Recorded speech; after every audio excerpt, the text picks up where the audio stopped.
За 1,5 месяца сводная группа оперативного штаба Якутска проверила около 3000 объектов торговли и общепита.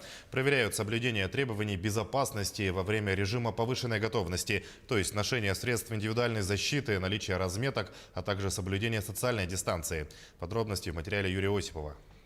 Ежедневно члены сводной группы столичного оперативного штаба проводят рейды по объектам торговли и общепита.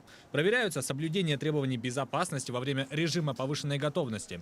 Так, в одном из магазинов отсутствовала разметка для покупателей. Для разъяснения ситуации члены комиссии связались с владелицей. Вы в курсе были, да, то, что в любом объекте торговли должны быть разметки для социального дистанцирования именно ваших покупателей, допустим? Вот эти красные, да?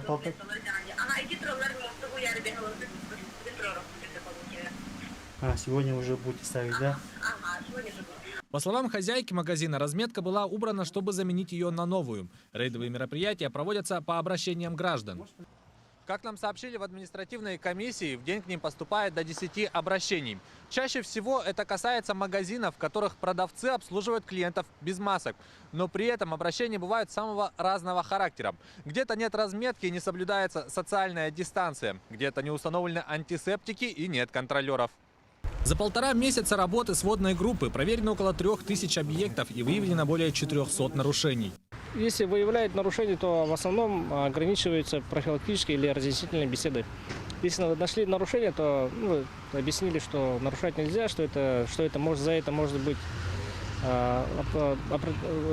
можно понести определенную ответственность по статье КоАПа Российской Федерации или Республики Саха-Якутия. Рейды проходят и в ночное время. Проверяется работа развлекательных заведений. Как отмечают члены комиссии, нарушения в этом направлении не редкость. Определенные рейдовые мероприятия проводятся в выходные, в ночное время, когда объекты, у которых была приостановлена деятельность, такие как ночные клубы, компьютерные клубы, где собирается молодежь, скопление людей осуществляется, где большая часть нарушений выявляется. Мы выезжаем еще отдельно и туда. При выявлении нарушений владельцам ночных заведений грозит наказание, предупреждение или штраф до 1 000 000 рублей, или же закрытие на срок до 90 суток.